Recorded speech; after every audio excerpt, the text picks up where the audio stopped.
Yeah, they need to behave like Mark Hughes used to be. He was always very sedated. Very calm. Simpatico. Calm, never got involved. And finally this evening, it's West Brom still looking for their first win under Brian Robson against a Charlton side who seem to either win or get thumped. Commentary from the Hawthorns comes from Simon Brotherton.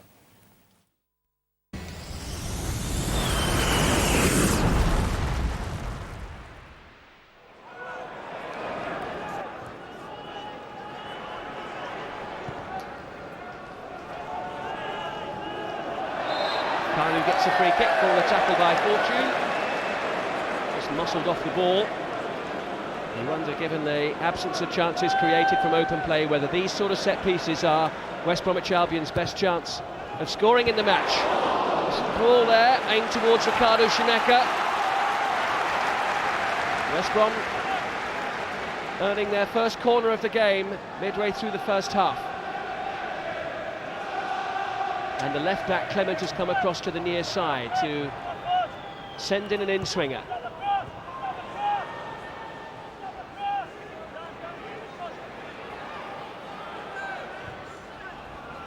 Poor delivery, and in the end it was Danny Murphy on the line who got it away.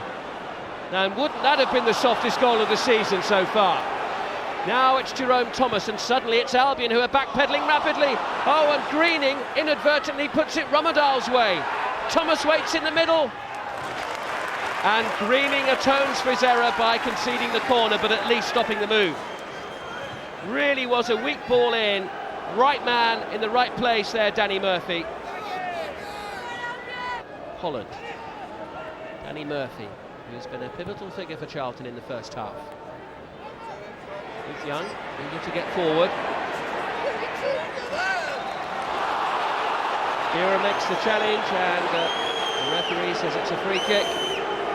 Luke Young, the only player staying back for Charlton. The rest of the defensive line are forward here. Chance for Matt Holland. Oh, and didn't he put it away well? Matt Holland for Charlton Athletic in the 30th minute. Charlton take the lead here, and it was a classic Matt Holland strike. He waits at the edge of the area and plants the ball very firmly past Russell Holt.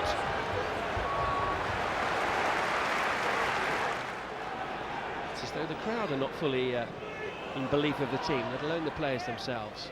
But there's only one goal in it, and Romedal does well. It's terrific play, and Murphy, oh, that deserved a goal. What an excellent goal that would have been. Romedal, the Dane, setting it up for Murphy.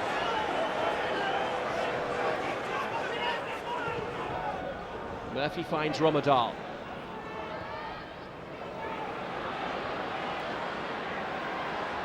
West Brom struggling to clear their lines. Murphy! Very nearly 2-0. Ball just hanging in the air. Ryderson finding Murphy, and it was a decent chance. Thomas skipping away from two challenges there. What a live wire he is. Bartlett waits in the middle. Matt Holland's there on the edge of the area too. And it's played towards Bartlett. Oh, and he should have scored. What a chance for Charlton Athletic. Terrific play by Jerome Thomas, wide on the left-hand side. Look at that for a chance.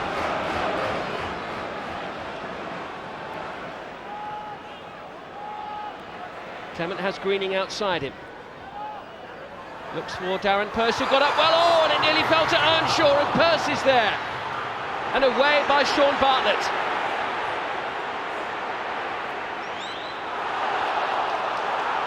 Charlton throw in. Away by Konchesky. Early touch of the ball. Less convincing touch there by Matt Holland. Here come West Brom again with Kanu. What a terrific tipping effort that was. Kanu trying to turn away from his man.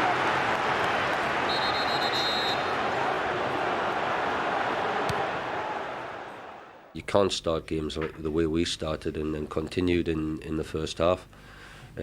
Yeah, people say, well, it was a real good response in the second half and Charlton sort of hung on a wee bit, but no, we didn't compete well enough on first balls and on second balls, and if we don't do that in the future, then we are going to get beat. We went into the Palace game, we was under a little bit of pressure because of our away form. but we've now gone and won at Spurs and Palace and now West Brom, and 3 out of the last 4 away games, so that's picked up. Now can we maintain our home form? It's about time I scored. I've missed a large chunk of the season through injury. Only been back sort of 7 or 8 games, and someone was saying it's the first goal from midfield in the Premier League this year. So it's an important area. We need to get goals from all over the pitch, and everyone needs to contribute.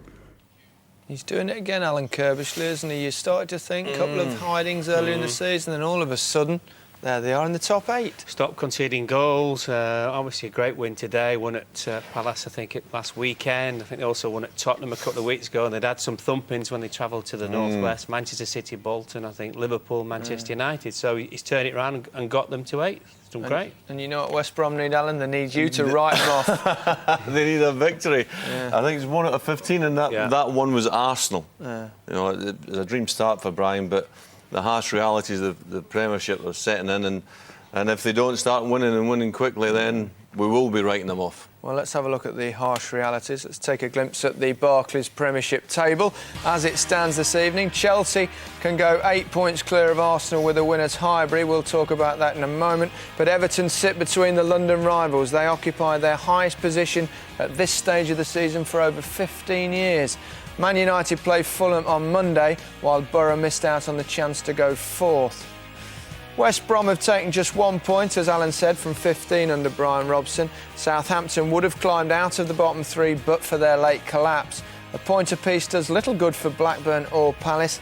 Birmingham needs something from their short trip to Villa tomorrow, and Norwich jump 4 places after their 2nd win of the season. They're up to 15th. Let's look ahead to tomorrow, Alan. We thought it would be the top 2, but Everton have sneaked in there. But it promises to be a thriller. Yeah, and I think that 6 or 8 weeks ago when Arsenal seemed...